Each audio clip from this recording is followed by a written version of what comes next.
Um, Thank you everyone for joining. My name is Kate Volpe. I'm the Septa Special Ed Liaison to school PTAs. And this meeting is about big and small ideas to promote inclusion in schools. I was thinking about doing this meeting as for ways for other schools and other PTAs to do more ideas to get involved in inclusion, but sometimes people don't have the money and the resources and the volunteer commitment to do big ideas. So sometimes they, can do some small ideas. So I kind of came up with this idea of big and small ideas to promote inclusion. This is tied in with Inclusive Schools Week, which is next week, December 6th to 10th. And Inclusive Schools Week is a national movement to celebrate the progress that schools have made in providing a supportive and quality education. And also provides important opportunity for educators, students, and parents to discuss what else needs to be done in order to ensure that schools continue to improve their ability to successfully educate all children. And this year's theme for the Inclusive Schools Week is Rebuilding Our Inclusive Community Together. So it's officially next week, but I'm a big believer that inclusion in schools is not just 1 week out of the year. It should be all throughout the year, but I thought tying it into this Inclusive Schools next week would be a good tie-in. So today we're going to talk about some big ideas and then some smaller ideas. I just kind of broke them out that way so you can see the different ideas. And I'm going to start first. I'm going to talk about a buddy program. There are a couple different options for buddy programs. Best Buddies International is an international organization that does buddy programs both in the high school, middle school, and elementary school level. And there's resources here about how to start a chapter in this area or to contact the DC and Virginia chapter. For me, for my school, we found it a little too cumbersome to try and go through that just personally, and we were kind of ready to get started. And I found a blueprint from Camelot Elementary that I was able to copy over and talk to the administration at my school at Silverbrook so that we could start it up at Silverbrook. So we started up this year. And then I can go through just some things that we did, how we set it up. And I have kind of a blueprint document I'm hoping to put on the SEPTA website that will share more about this and go through more in detail about how to set up a buddy program. Is this screen a good size or can everyone see the text? Yeah, okay. So like I said, it started at Camelot, Silverbrook has copied it, and I'm sure there's other schools in Fairfax County that have done it as well. And so the buddies are 4th to 6th graders who complete an application that's sent home signed by their parents, and that the teachers approve it. They have to be students in good standing. They have to be not having any disciplinary issues, things like that. And then their friends are students in the special ed program, students identified by the counseling team, and other students that may have trouble making friends. We wanted this to be an inclusive environment, so we wanted it to cast our net wider than just special education students. We wanted to cast it wider to a larger group. And so those students were invited by the staff. For planning purposes, we picked the same time as patrol meetings and the student government meetings, just for planning purposes. So it got on the master calendar and we knew that there weren't going to be big things conflicting then. You can do that. You could do another time. I was a little worried that we might lose a number of buddies if they were already committed to patrols or student government, but that turned out not to be the case. And we ended up getting over 50 buddies that wanted to apply for the program. Definitely, I would recommend doing it in the afternoon, like last half hour or so of the day. And we met once a month and we planned crafts and activities to do once a month. My PTA was very generous and gave us $500 to put towards the buddy program and towards activities. But it can be done with minimal costs, kind of dollar store craft materials and things from the dollar store and craft materials you might have at home, just as a way to do that and do kind of hands-on craft activities every month. The first month we did we printed out some pictures, kind of a get to know you between the buddies and friends to encourage some conversation, and we were also careful to make sure that students who were nonverbal or who use different methods of communication could still participate.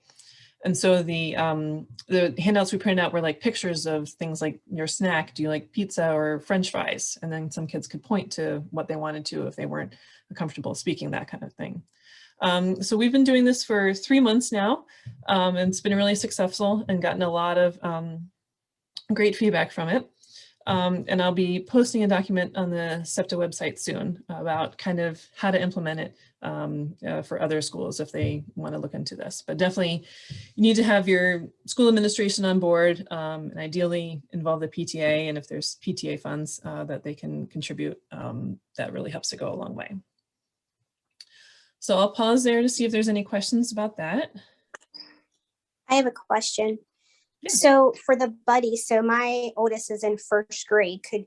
This isn't implemented at our school, but would he qualify for a buddy, or does it, is it only for, like, do you match age from 4th to 6th graders? We did it at our school just based on maturity level, figuring the 4th to 6th graders were a little bit more mature and Right. able to handle that kind of thing. It could be open to anyone, but that was just kind of how we modeled it. And we well, did, I'm sorry, I meant, like, would my son be eligible to have a buddy since he's only in 1st grade? He couldn't be a buddy. He's like, in terms of being matched up with a buddy. Yeah. Yes. Okay.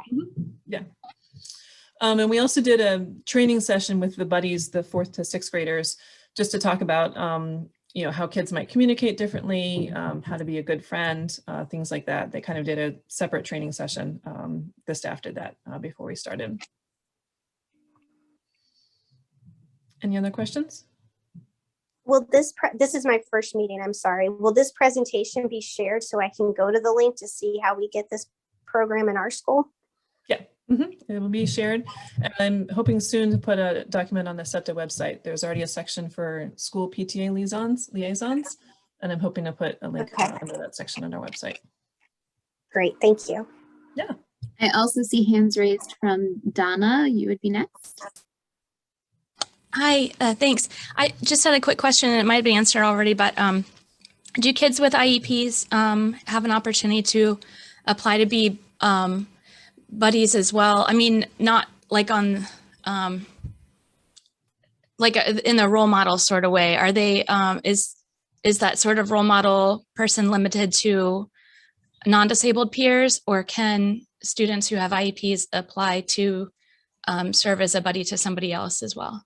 Yeah, I don't see why not. I think they could apply. Thank you. And Colleen? Hey, Kate, I love this idea. A couple of questions. How are parents involved, if at all, in any level? And how is the program communicated through the community? Thanks. So I set up the initial meetings with our administration and last spring and planned through how this was going to work and everything. And then they assigned a staff liaison. And I attend all the meetings and get to help plan out the crafts and activities. They were sensitive about not having me, kind of see student names and things like that for confidentiality. So on their end, they kind of matched up buddies and friends on their end, but otherwise I've been pretty involved. I forgot your second question. It was just how parents were involved. Oh, okay.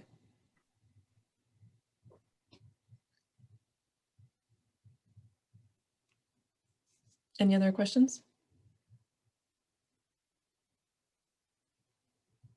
Okay. Well, like I said, I'm hoping to kind of put a blueprint document on our website that other schools could copy and use in their own. And I'm always available if you have questions. So next we're going to move to Margaret Burns, who's on the Septa board, and she's also the founder of an organization called Walk in My Shoes. So I'm going to turn it over to her, and she's going to share about Walk in My Shoes and the kind of programs that she does for that. Thank you. I'm going to switch over. See if it'll let me share my screen. I'm going to go as fast as I can. I have usually an hour. And then I will, at the end, I will put the links in the chat because right now, I don't know where that went. Hold on one second, maybe I can stick it in. Okay, so I can share that now. So you all should have the links to this and you can refer back because I may not get to everything. So Walk in My Shoes started in 2015 as a collaboration between the PTA, the school special ed department, the administrators, and then staff and parents. And what we're trying to do with this program, and what we've been doing since 2015, is just create a more supportive environment for all kids. We do this by trying to move kids from knowing about other kids and taking their perspective to actually acting in a positive manner and in a supportive manner. The way we do that is we have 3 main objectives in the program. We want to increase their knowledge, so all of our activities have these 3 pieces in their structure. We tell them about the disability or medical condition so that they have knowledge, and then we build empathy by perspective taking. And that's where they get an opportunity to take the perspective or be, walking in their shoes. For example, they could sit down in front of a bunch of menus and try to pick their favorite meal, and then be given an allergy profile, a food allergy profile, and then have to see if they can still order that item or how they would have to adapt their order. Do they have to share personal information with the waiter, etc.? So that perspective taking piece gives them insight into what it's like to live with a food allergy or go out to eat with friends with a food allergy. So that's just an example. And then we also brainstorm with the kids what they can do to help a friend. So can they be thoughtful? Can they be patient? Can they be kind? Things like that. So they get the opportunity to run through these 3 objectives in every activity. And we say that they're building empathy muscles. These 3 components of the program are absolutely crucial. So we don't do activities in isolation. And that's so important. We make sure that the teachers have materials that they can prep the students with in the days preceding the intervention, the program. We have morning meeting ideas, we have book list suggestion, which I put in the chat, and all sorts of ideas that they can do ahead of time. We have then the perspective taking activities, which is originally designed as an assembly. Now with the pandemic, the couple of schools who have started doing it again are not doing it as an assembly just yet, right? So they are doing small classroom stations and going from classroom to classroom, or very controlled hallway stations. So it used to just be a really fun kind of, hectic, not really chaotic, but moving from station to station and very dynamic for sure. So here you can see a couple of pictures of, what it could be like. It is very possible to do it in the classroom. And what I do is I help everybody adapt to what they need. So if they only have one classroom available, whatever it is, I do a lot of technical assistance. I'm very available. And then I train the volunteers who are going to run the stations to make sure that they are very clear as to what our objectives are and how to lead the discussion effectively. Then we have counselors check in with the students in the days following the program to make sure they understood the messaging, that they came away with the things that we wanted them to come away with, and just to answer any questions or clarify any, any questions that they have. Okay, so some sample morning meeting questions that you all can use anytime. There's no reason, you don't have to have the program to follow a lot of the ideas that we use. A lot of them are from Inclusive Schools Week. So these are some questions that you can run through in the morning meeting. Of course, there's more ideas in the actual program. Inclusive Schools Week has tons of ideas as well that you can use to foster discussion on inclusion. And then these are our topics. These are the topics that we have done so far. Some of them came from an autism awareness event that I had seen when I brought this to Flores Elementary School. Most of them came from me working with families, and so like our school wanted us to be able to cover anything, any issue that was present in our school.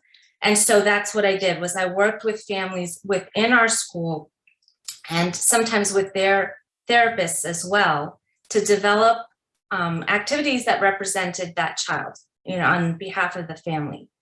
One of them was from Clearview Elementary School, the English language learners. So I only have a couple of minutes, so I'll try to be super quick. I think I'll jump over to some of the cool things that are happening are the way people are using the program shows how flexible it is. Like, you can use this in so many ways. So I've had people take this to Guatemala, translate it, and use it with 400 teachers to build sensitivity there. Dr. Jennifer Krasinski, who many of you know, has used the program in many ways, including at Robinson and her partnership program. They had 11th and 12th graders study, research each disability, and then adapt them for 10th graders, and then organize the event, and then run the event. And they included their partnership kids in the sensory room. They would share with people what their favorite parts of the sensory room are, or their chairs or their fidgets. So it was very inclusive. She's also writing a classroom-based curriculum based on Walk in My Shoes, so that it could be more than just a week in December or an assembly, so that it could be all year. And then another cool thing that happened was the American School Counselor Association put us in their magazine. So now we're getting inquiries for the first time outside of Fairfax County. So that's really cool. And then just real quick, you can see in the presentation some comments that the kids say. We collect feedback by having sticky notes that they can write, what they learned, and then put it right on our sign. And then some of the things that adults have said, volunteers have always been moved and touched. There's nothing I can say to you guys that really captures what it's like to be there. You have to see one of these types of events in person, and you will be as floored as I was the first time I walked into something similar. You see all the kids focused on learning how to be better friends to other kids. And that's really what it's about. And I've had volunteers just cry. I mean, like, it's so beautiful to see this in action. And I can't wait until we can get back to where it's in several schools and we can, have people from one school come and visit during other schools' events, because that's really how you learn how to do it. That's just the absolute best way. We're always looking for volunteers, because I am not technical, I'm creative, and all of these things, I would love help. Even if you know a high school or college student that wants hours, I'm game. And then here's how to reach me. If you have any questions, I'm very available, and I just look forward to helping you out with anything you have. And then one last little quick thing that I don't know how I missed it. I think my slide just didn't go, but the Just Ask book that I know is on the Septa Inclusion and Inclusive Schools Week book list is such an amazing book, because you can use it in so many ways. You can have teachers positioned around a room and have a group of young kids and have each teacher stand up and be one of the characters in the book. Or with older kids, each kid can be one of the characters and role play this book out. This book is just, absolutely amazing. So with that, turn it back to you, Kate. Thank you, Margaret. I had a question. I know 2 years ago I talked to you about the program, and you said there were options for purchasing the whole curriculum, or there were options for purchasing like small parts. And is that still the case? And could you explain a little bit more about that? We really haven't broken it up too much. And the thing about a program like this is if you pull out little pieces of it, you're going to lose some of that greater comprehension. And then it's very important when you're talking about disabilities to just really have that whole discussion. So we haven't really done it. I have, I think once put out a sample activity, but I ended up not ever doing that. So we have that pre-teaching, the activities, and the debriefing all together. And what a school can do is buy the whole package and then pick and choose. So if they only have time to do one activity or 5 activities or 12 activities. They can pick and choose how they want to use it, but at least they have it all and they can see it all. Okay. Does anyone have any other questions? Donna. I may have missed this. I'm sorry if I'm not raising my hand either. I'm trying to do this on my phone and nothing's easy. Was someone else first? I'm sorry. Go ahead, Melissa. Go ahead. Was there an option, and I know this has to be incredibly expensive, and I apologize if I missed it, but was there an option for like AAC devices? I would love to be able to see other kids try to, like use an AAC device. I'm always trying to introduce kids to my son so they're, so they think it's really cool, but I also want them to see, it's really tough too. It's not easy. So what I would love to do is anytime somebody says, what about this? I work with that person and we create it together, because I'm not an expert on everything and I wouldn't be able to create that on my own because I don't have the experience. But almost all of these activities are, well, all of them really are developed with the family. So I could develop that with you and we could add it in. Okay, that's really cool. Thank you. I would love that.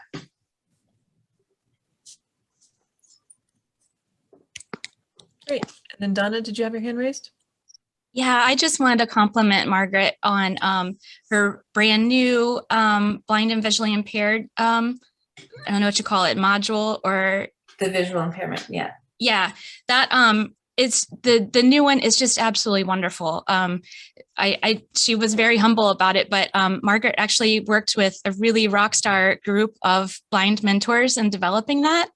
And it really focuses on breaking down the biggest barrier, which is stereotypes and misperceptions and low expectations. And it just really does an awesome job of that. And I won't say anything else about it because I don't want to, spoil it. But I appreciate that you, Margaret, really modeled, the just ask kind of thing. I had called Margaret up last year and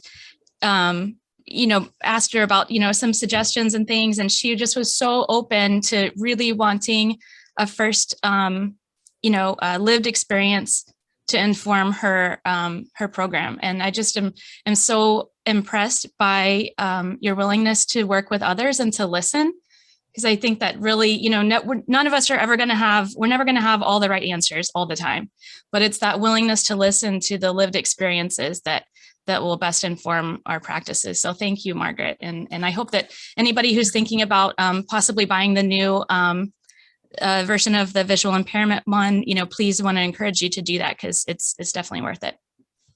And of course, I need to thank Donna for doing that, because she's the one who brought to my attention that we needed to evolve the visual impairment activity. And then she put together, like she said, a rock star group of women. So I had all these experts at my fingertips, and we together built a 3-part section. So it's a little different than our others because it's 3, and I'm trying to expand all of them, but there's 3 activities for visual impairment now instead of the one that we had. And so that was incredibly helpful. And I really do appreciate lived experience coming to me, because I developed this largely with parents, parents at Florist. That's how this started. They wanted their children represented, and their children were not at an age where they could really develop the activity themselves. They didn't have the words to be able to do that, the perspective. But as we evolve, we're bringing in more and more people to help us evolve the activities. So we're reaching out beyond the elementary school level to, just to keep evolving. Great. Amanda, did you have a question? Yes, I had one quick question. Margaret, about if a school does purchase this curriculum, about how much lead time do they need to prepare everything in order to be ready to put on the activities? Yeah, that's a really good question, especially given, the world that we live in right now. I used to say 4 weeks because it was an event and you had to get volunteers and cafeteria space and get on the schedule. So that's not the case right now because people are not running assemblies. They're running class. They're using it in the classroom. Almost, it's basically resource material for teachers and school counselors at the moment is how it's being used. So, you know, that could be from one day to the next. So it just depends, how do you want to use this? And then, you know, I would say that it would be nice. And I think this is really crucial to actually have the technical assistant meeting with me, because what I've done this year is just wrap everything up into one price so that the technical assistance meeting, the training, everything is just together, because I really don't want people running this without a good understanding of what it's about. So, you know, just give yourself enough time to meet with me. If you do need volunteers, you need more lead time. So it really depends how you're going to use it.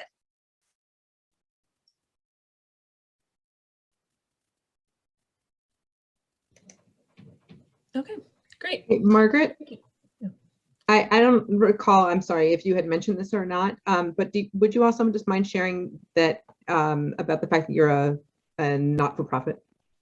Oh, yeah.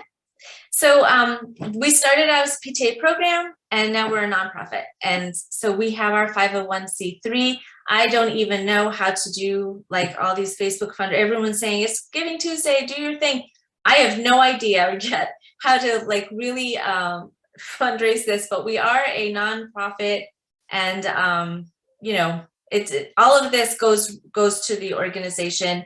Nothing comes to me, and actually, it's not expensive. It's as low as I can possibly make it, and still, you know, provide something that's useful.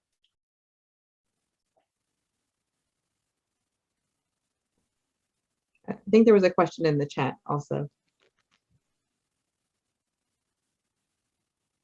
Can the program be used for high schools? Is that one from Jenna White? So that's where Jennifer Krasinski can be a model. We did not write it for high schools. We wrote the activities come with, you know, objectives and scripts and learning targets and everything. So we wrote it for 3rd through 6th graders. And if you want to take it and adapt it, then you may, of course, but it's not ready out of the box to go into a high school setting. But Jennifer did something fabulous, which is she had her juniors and seniors adapt the program for 10th graders. So they learned so much. And, you know, the feedback from that class was amazing. That's a really good model. You know, if you want to, I'd be happy to put you in touch with Jennifer. And I have a flyer about what we did together, but, you know, if you're going to do that, I would definitely recommend getting in touch with Jennifer.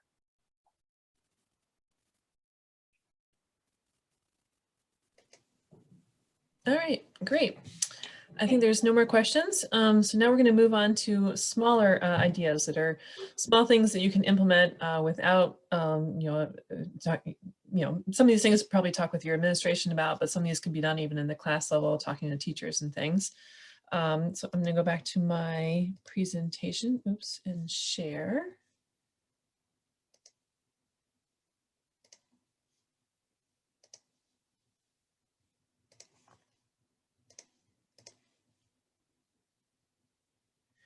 And then Amanda's up next. Amanda's also on our board, and she's going to talk about some of the things that she's done at her school. Hi, everybody. We haven't been able to take on any of the more big ideas yet. That is a goal, but of course, COVID has impacted all of that as well. But in 2019, we came up with some smaller ideas that could really saturate the whole week with the whole theme of inclusion. And the one that was the biggest time used for me was creating the bulletin board. So you can see on the screen the picture. This is the main bulletin board when you walk in to the school, right at the entrance. And they gave it to us. I believe we actually had that up for the entire month of December, and it came down sometime in January. the theme for that year was charting the course to inclusion.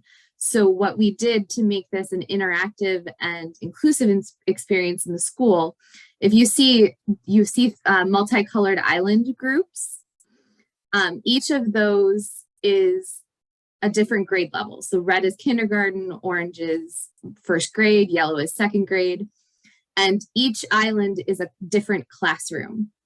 So each classroom teacher led a discussion with their class about inclusion and what their kids think inclusion is. And they all named their islands something unique to their class. So for example, in kindergarten, the 4 islands were named unity, gratitude, teamwork, and BU. And then in, say, 4th grade, you had include island, hashtag include island, of course, the hashtag. And then the island of open-mindedness. In 5th grade, you had teamwork, friendship, community. So, I mean, of course, you see the themes repeat, but it was really a fun experience to get them included in the process of the creation of this bulletin board. And then they brought, the office collected all of them for me, and then I made the map. And there's a black string connecting all of the islands together. You know, like think about like the Indiana Jones, you've got the little hashtag line that goes across the map as he travels. So that kind of an idea.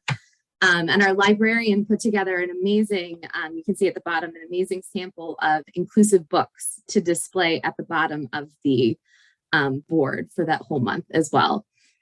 This was a really, really fun activity and got a lot of participation and discussion going. The second thing that we did, and Kate, if you can stop sharing, I'm going to share my screen. And was our school loves to do Spirit Weeks, and Spirit Weeks can be one of the harder things to do inclusively, because you do, of course, want to make sure that nobody has to go out and buy, you know, something special. So we tried to keep that at the front of our minds when we were creating this. So we had our Inclusive School Spirit Week. Can you guys see that? Because I can no longer see the Zoom. So can you guys see that? Okay. So we had Rock Your Socks, you know, showing off what makes you special, being unique. And this was, you know, if you have any cultural clothing you would like to wear, we have many different cultures represented in our schools, but we also put in there, if that doesn't apply to you, just something that showcases your unique self. So nobody needed to feel any pressure if they don't have something that fits that. Wednesday, hats on for inclusion, you know, whatever headpieces you could wear. And Thursday was Superhero Day, wear your favorite superhero gear and be a hero. And then Friday was our School Spirit Day. Most of our Spirit Weeks end with a school spirit wear Spirit Day. In this case, with we are all united in the journey to inclusion. And so we're all rockin' robins together. And we got a lot of participation with that too. The kids really loved the Spirit Weeks, and given that the themes were open enough that everybody could participate in their own way without a whole lot of pressure, there was a lot of participation. And then I cannot remember what's next. I think, oh wait, this is what's next. Can you guys see a new PDF now? Okay, so the other thing that we did was we wanted to make sure that this got included, that this was talked about every day. And the one way that you can do that in this school, in an elementary school, is morning announcements. Everybody sees the morning announcements. So I went and did some research and got some ideas. They shared a quote of the day and a tip of the day for inclusion every week. And you can see, I won't read all the quotes, but you can see the quotes as I'll scroll down. So you had, you know, Ginny Rometty, the president and CEO of IBM, Stuart Milk, human rights activist, a whole range of people.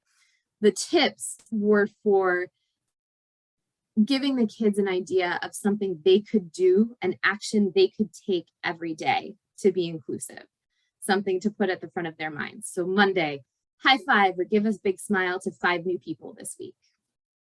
See somebody alone at recess or lunch, ask them to join you and your friends. When you've given the opportunity, find someone you haven't worked with in class and ask them to partner up. That might be a little bit more difficult during COVID, but notice somebody struggling, be a hero, playing into the superhero theme for the Spirit Day that day, and offer to help them. And then notice and embrace your peers' abilities and give them a heartfelt compliment. I got a lot of good feedback from our librarian and teachers on these as well, in terms of students actually listening to them and incorporating them into their day. And it was a way to, like Margaret was talking about, build that empathy piece, and help give some guidance there. Let's see. And then the last thing on there, on the Septa page, you should be seeing now. Yay. Okay, glad this is working. We have links to the Inclusive Schools Network resources for the actual week, for the theme week graphics and stuff, if that's something that you're interested in. I haven't updated this page, but most of the links should still go to the correct places, and we'll get that page updated this week.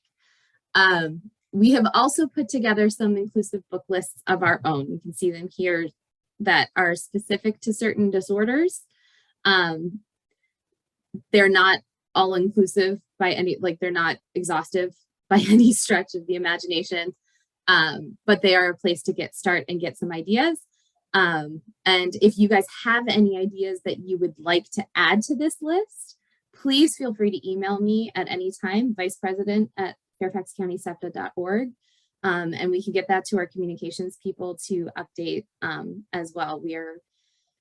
That is a labor of love. It is a labor of love that also takes a lot of time, which is why it hasn't expanded quite as much as we would like it to. So if anybody would like to help out with that, we would certainly appreciate that. And then the last thing on here that we have is during virtual learning, seeing how many of our teachers were using YouTube read alouds for various books was really engaging for the students. And so last year we started collecting a couple of inclusive read alouds that we could then just provide the link, and teachers and classrooms could have access to as well. And actually the book that Margaret was talking about, Just Ask, is the very first one you see on that list. On a personal level, for Inclusive Schools Week, I also have always reached out to my child's teachers and seen if they were willing to let me come into class and, read an inclusive book. In our case, it's usually based around communication disorder or AAC usage, and give this class an opportunity to ask questions and get to know my daughter a little bit. She has complex communication needs. So having a familiar family member there to help facilitate also helps her to more independently give answers directly to her classmates. So that has been a really good opportunity as well, and really engaged that empathy piece. And with that, I'm going to stop the share. And I don't think, oh yes, and then the very last piece of, you can purchase books for the teacher's classroom or the school library, or offer to come in and read a book in the class. The books that I have read to my daughter's class, I have also purchased a copy of for the library for the school to have. Because it's really important for them to be able to learn that, with whether I'm able to come into the classroom or not, because obviously I can't come into all of them. So does anybody have any questions about any of that?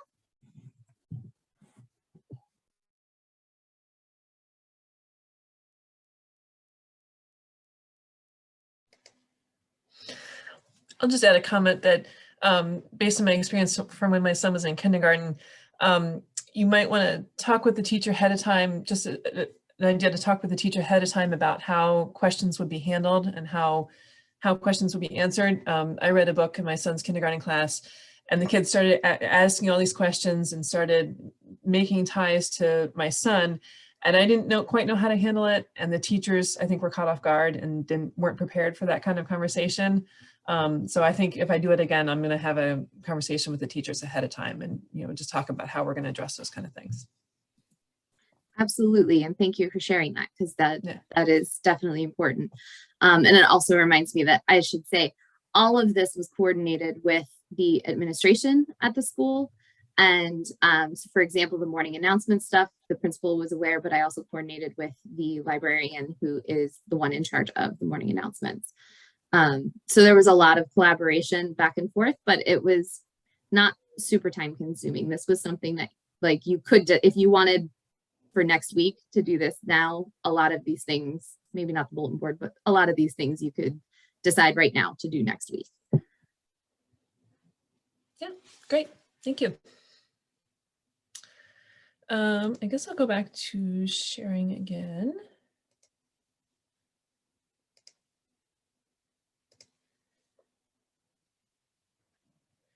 And then next on the list is Colleen, if you want to unmute and share about some of the things that you've been talking about at your school and things you've done at your school.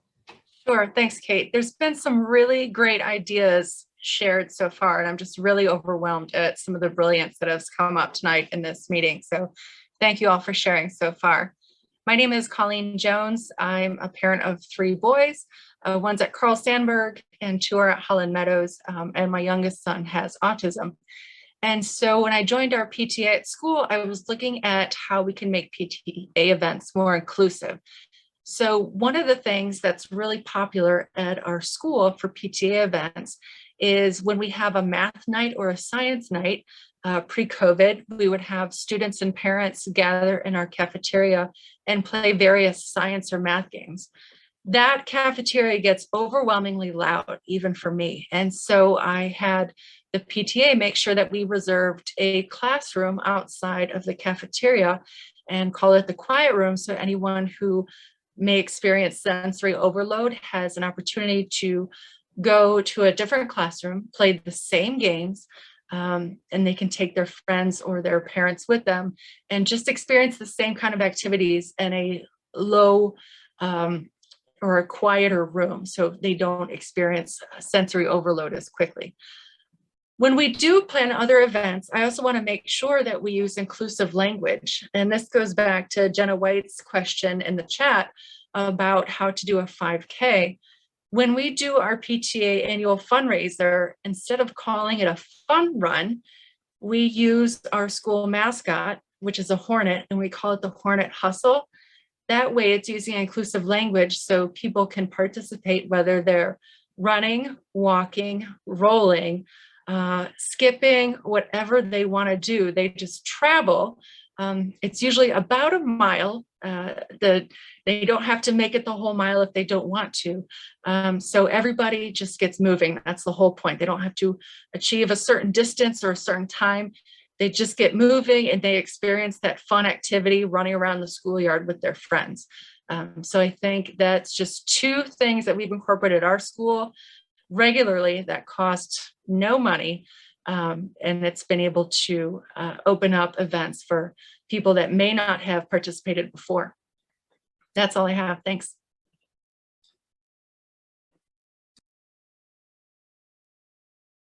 Oh, sorry, Amanda.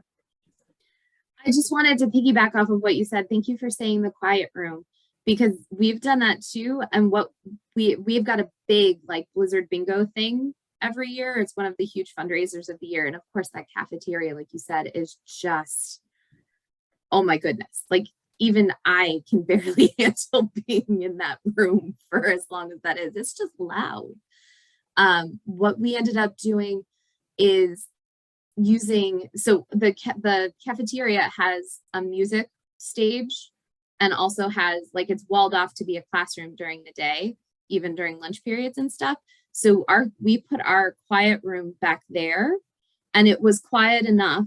The sound is dampened enough by the walls that it served the sensory purpose, and they were able to project the bingo calling from that was happening in the room to that room as well, so that everybody could participate live.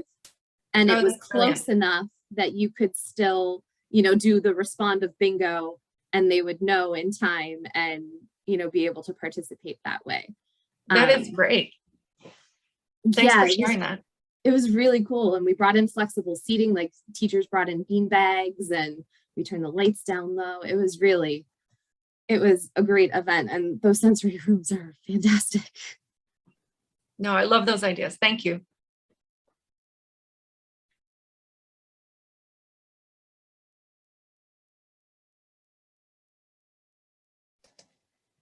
Does anyone else have any other questions? Your hand's raised, right? Okay. Stephanie Smith is on our board too, but I'm not sure where she is. She might have gotten something, came up tonight. I'll kind of briefly recap what she said she was going to talk about.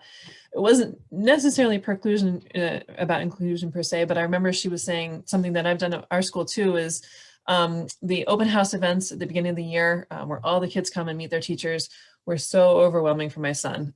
So I worked out this year that kids in the special ed program could come in an hour early, an hour before the main open house event, and come in and meet their teachers. And then we actually kind of this year, we met the teachers, had a little conversation, and as we were walking out the door, like this big flood of students came running in, and I'm so glad we got in there first.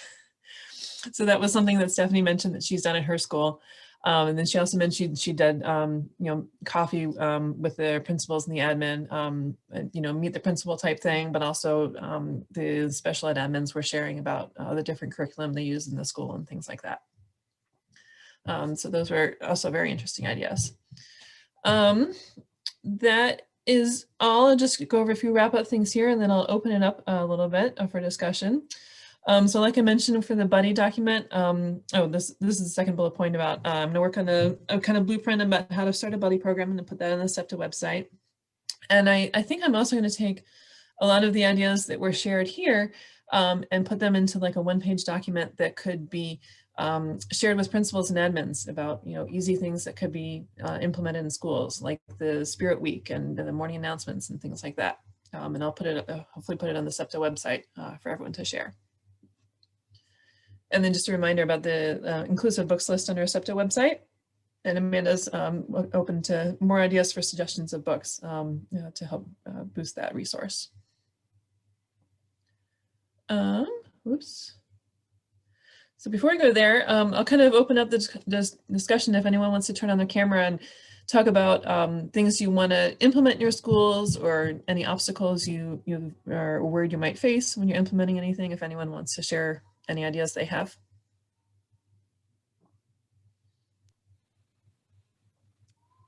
I think I'm off video now. I can't tell if you can see me. I had two kids trying to get them ready for bed before. So this is a major overhaul, but I'm sure the conversations come up about making the playgrounds more inclusive. I mean, I know how expensive that is, but that's the first place where kids like start to play and can build relationships. But so many of these playgrounds aren't inclusive for all of our children. And I didn't know if there was any type of discussions that have come up about that. Amanda, do you want to take that one? In terms of,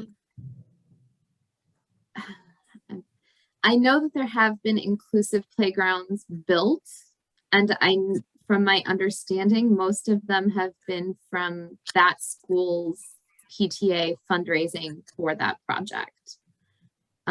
When that has happened, I think Laurel Ridge is the most recent one that I saw happen. Oh, okay. There is certainly advocacy to be done on that. Perhaps if that's something that you are interested in, perhaps reaching out to Diane Cooper Gold, who is our advocacy chair. We do have an advocacy Facebook group for SEPTA members who are interested in participating in those efforts. So if you'd like to reach out to her in terms of what SEPTA can do, because we serve all schools, we don't really have that funding base that an individual school has to fund for a single school. We do have grants that schools can apply for that can support some amount of that, but it's not going to cover the whole. I mean, yeah, they're capped, Michelle, aren't they? What are they capped at? Our mini grants are capped at 500. That's what I thought. That doesn't cover a swing. No. No.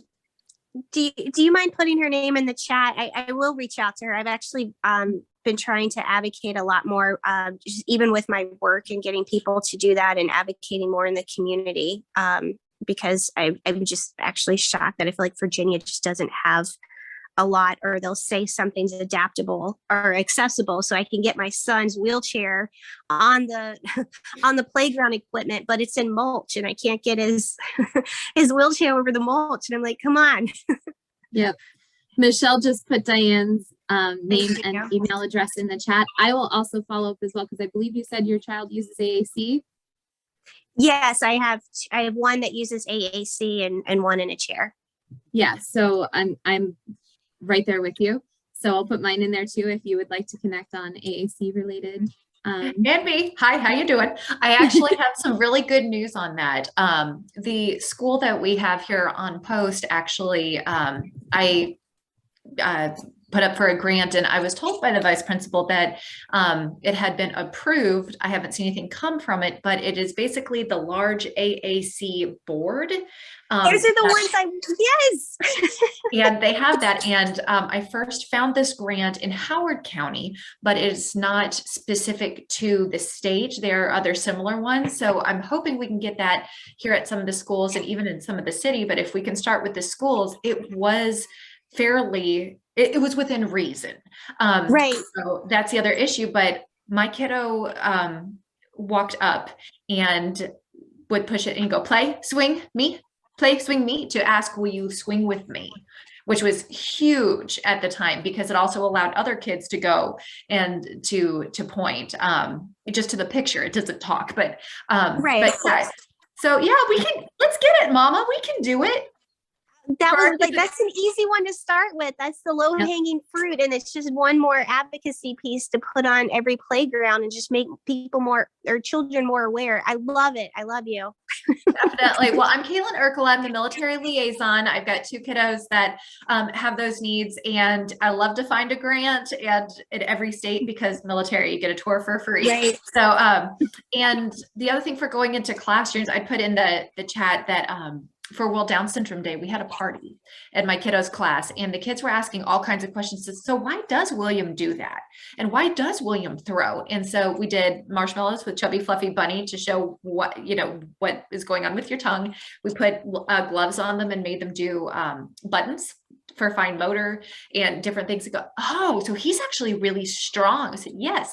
But that word of caution of talk to the admin is very important, because these were 2nd graders. And they said, so they couldn't go to the same class as us. So they weren't in the same schools.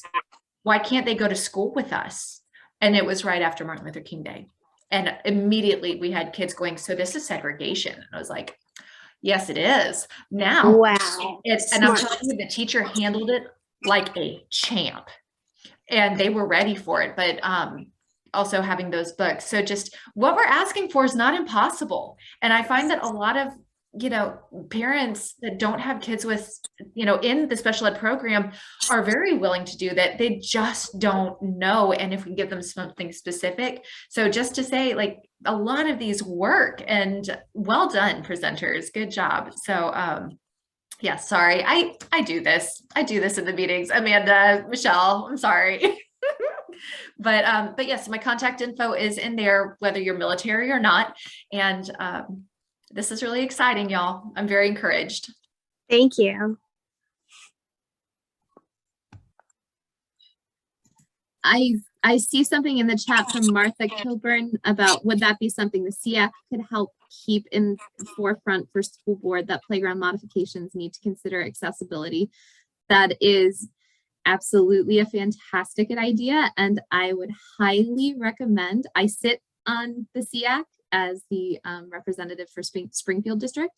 I highly recommend that anybody that has such things to suggest come to our monthly meetings and make public comment. You can provide your public comment via a pre-recorded video or audio or written testimony, as long as it is submitted by 5 o'clock the Tuesday prior to the meeting. Or you can show up at Gatehouse at 7 o'clock on the second Wednesday of the month, and you can sign up there. There are 10 speaking slots a month, and they are rarely filled. So I really, really, really encourage anybody to come out and share your concerns, share your ideas like that. We would love to hear them, and they go in an annual report that we draft up for the school board as well, that furthers recommendations to the school board also. And our current school board liaison is Laura Jane Cohen, who is the Springfield District representative. And she has been very engaged and very willing to hear from all of the constituents. So I really encourage everybody to come on out. Thank you for asking that.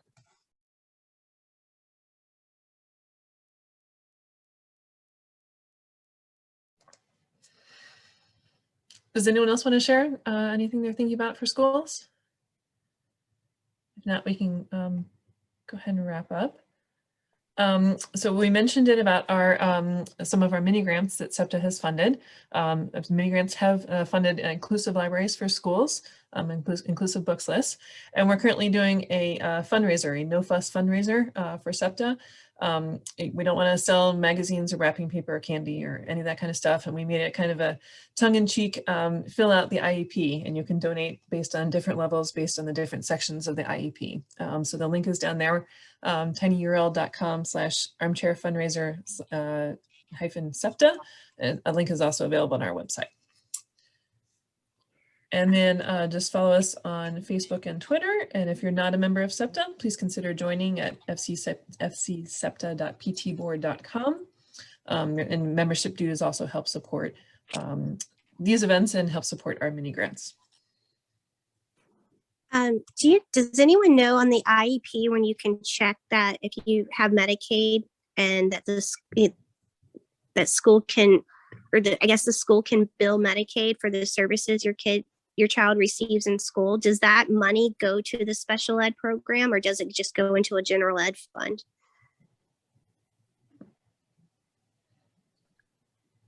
I would think that it gets reimbursed to special ed, but I'm not 100% sure. It's a good question.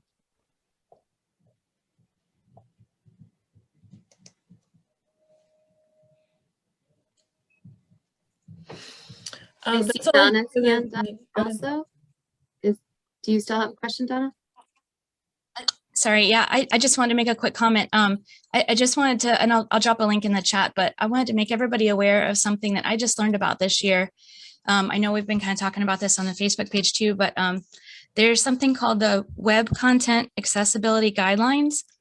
And if you don't know about that, please check it out. I'll drop the links in the chat in just a second here, but basically there are established guidelines that if these guidelines are followed at the design level, digital content can be accessible to a just huge number of kids and parents and teachers who have disabilities with a wide range, Braille readers, kids who need magnification, kids with dyslexia, kids with motor impairments, you know, just tons and tons of different needs can independently access digital content if that digital content is built to be accessible at the design level. This is something I just learned about this year, but it just really blew my mind that this path is already laid. It's really just got to be followed in the procurement process, kind of like we were talking about the accessible playgrounds. When the ADA was passed back in 1990, computers really weren't a thing in schools at that time. I think I was in like 4th grade and I was in computer club because it was like this big new thing, right, with these huge boxes. And well, since then, you know, we have through the ADA these really prescriptive procurement and building specifications for physical brick and mortar buildings, but we don't really have the same kind of specific building specs for digital content. And that's really a huge need right now. So I'm going to drop these links in the chat. If you take the time to research web content accessibility guidelines, there's an updated version every few years. The current one that's the most updated is WCAG 2.1 level AA. And it's definitely something to look into. This would be a game changer, not only for students, but for parents with disabilities, for teachers with disabilities, and also just teachers in general, because I know right now, so much of accessibility from even a national standpoint with the National Technology Plan, it's all kind of geared toward retrofits that are created by individual teachers. And that's just really, it's not effective. It's not sustainable.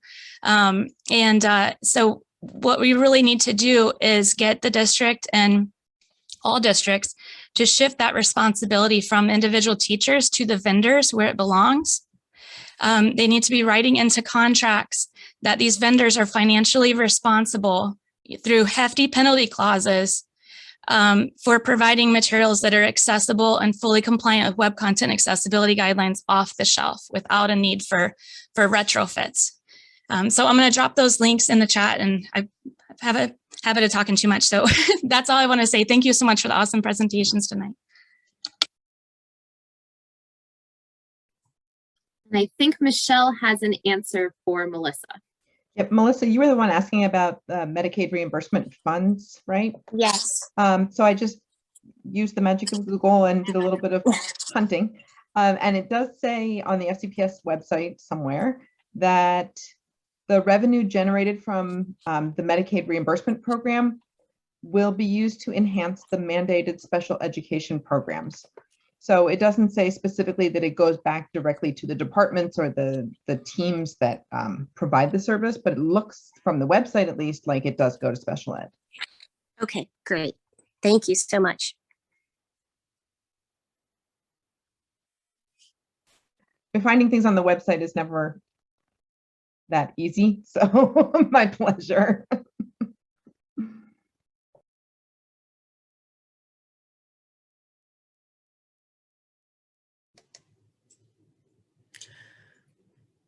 Well, thank you all for attending tonight. I'll keep it open if anyone else wants to discuss anything. I see there's kind of some things going on in chat and hard to monitor that as well, but you have another hand raised too, Kate.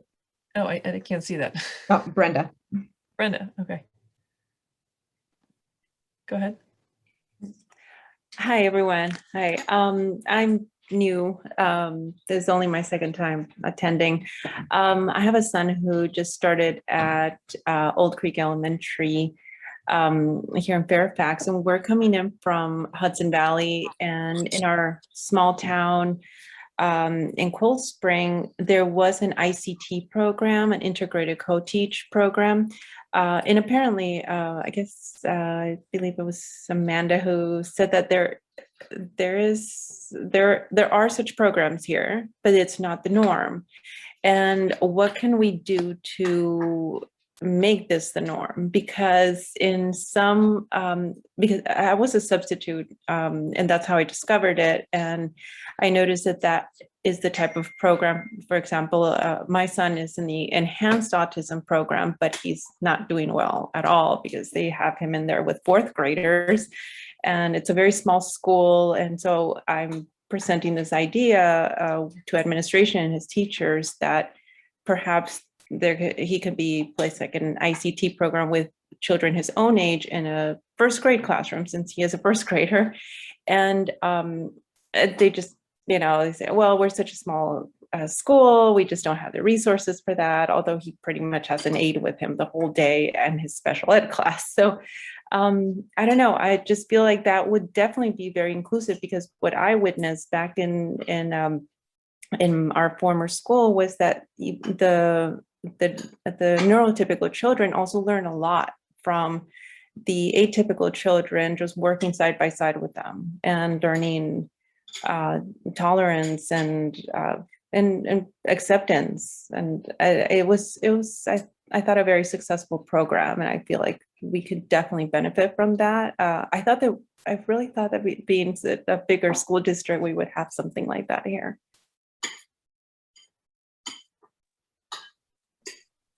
Amanda, do you want to respond to that? About this is related to team teaching. Sorry, yes. I had right, like team taught classes. Do you want to jump in on that, or do you want me to?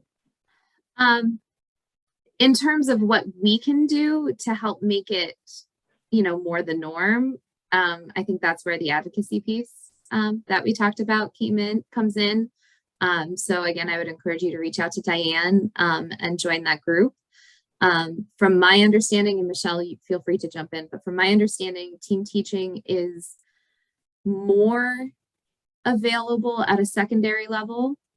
It's still not by any stretch universal, but it is more common at a secondary level. And while there are I know personally of a child who's in an elementary school being team taught. So I do know it happens in elementary school, but I hear about it much less often.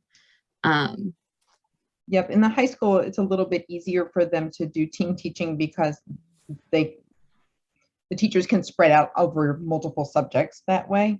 And I think that from a staffing perspective, they just don't have a lot of the staff for it. One thing that we have been advocating for years, in particular, is team taught honors and advanced courses in middle school and high school, because those are very, very, very, very few and far between, let alone at the elementary school level. But, please, by all means, jump in, lend your voice. Really anything that our families want, we're game to push for.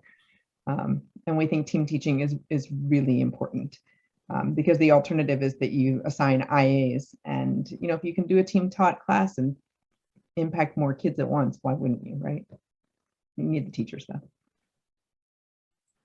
And I would add too that this year, I think Michelle would agree, is a good year for a lot of this, because we are in the middle of a comprehensive audit of special education. We are entering year 2. They did a survey last year and of parents and teachers and school staff, and also an IEP audit. This year, they are focusing on running focus groups and classroom observations. Those results probably won't come out until September, but they will have, or over the summer, most likely, but they will have a significant impact on the school board and choices moving forward. And so participation in those focus groups, Septa is hoping that we will be considered a community stakeholder and, be part of that process. So we will certainly, make sure that we advertise that to the community as we become aware of it.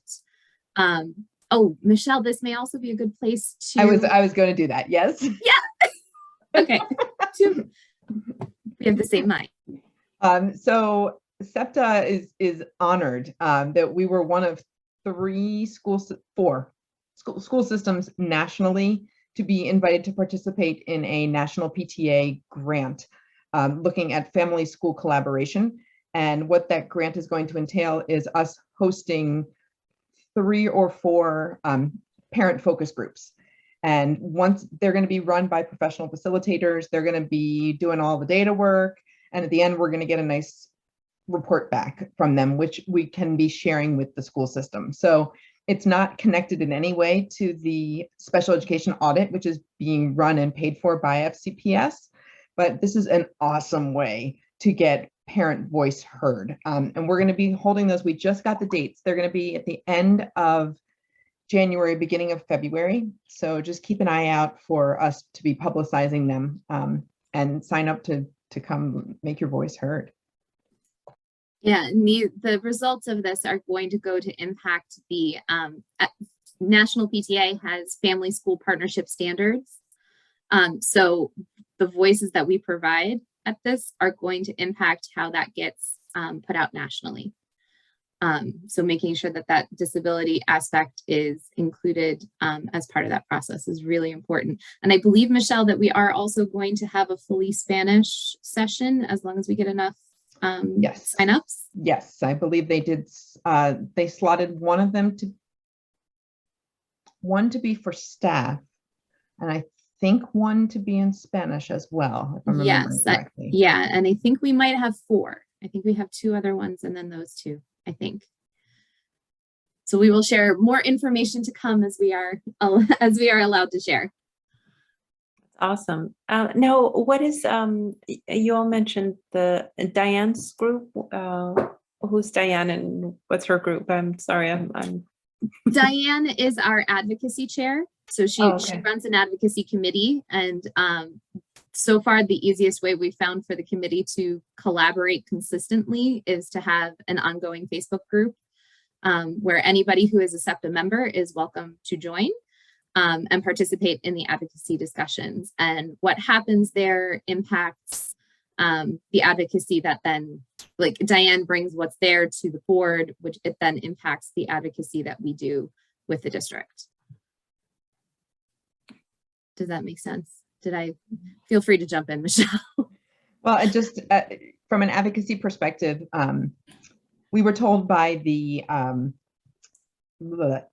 chief equity officer, who was new to FCPS last year, that she had no idea how young an organization we are because of the way that central office includes and respects our input and our feedback. So so our advocacy committee has really been having an impact, and like literally like the hotline to the top folks. And we just met with the heads of special ed today. We meet with them quarterly, for example. So we really try to bend their ear and give them feedback that they need to hear that maybe they don't necessarily hear. You know, if people report things to us that are not happening the way they're supposed to, we let them know. It's important.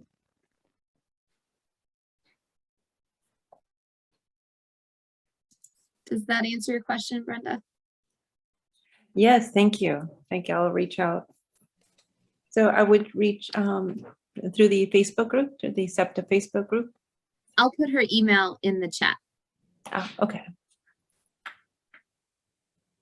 But we do ask for people who are joining our committees to please be a paid member of SEPTA. So we encourage you to join us. And we're happy to provide financial support if that's something that isn't working out for you right now too. Great, thank you.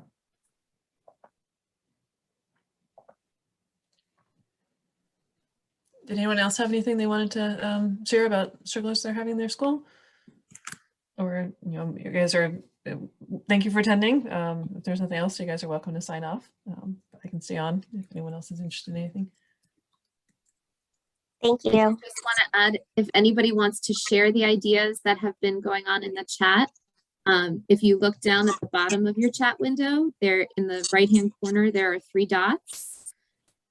Click on those 3 dots and you should see something that says save chat, just in case.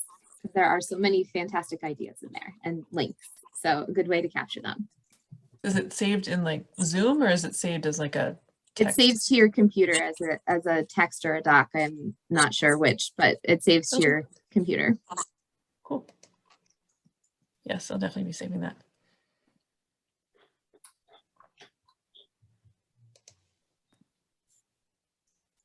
Hey, this was just so wonderful. So thanks for all this and everyone who participated and all the ideas. I just love this. We need to do this every year. Melissa, did I accidentally cut you off earlier? No, not at all. Oh, also, I did just hear back from Stephanie, who was supposed to be joining us. She's actually been under the weather for a few days, so she sends her apologies that she couldn't make it. No worries. Okay, well, if there's nothing else, thank you everyone for attending, and check back on our website. I'll hope to post some of these things on our website as soon as I can.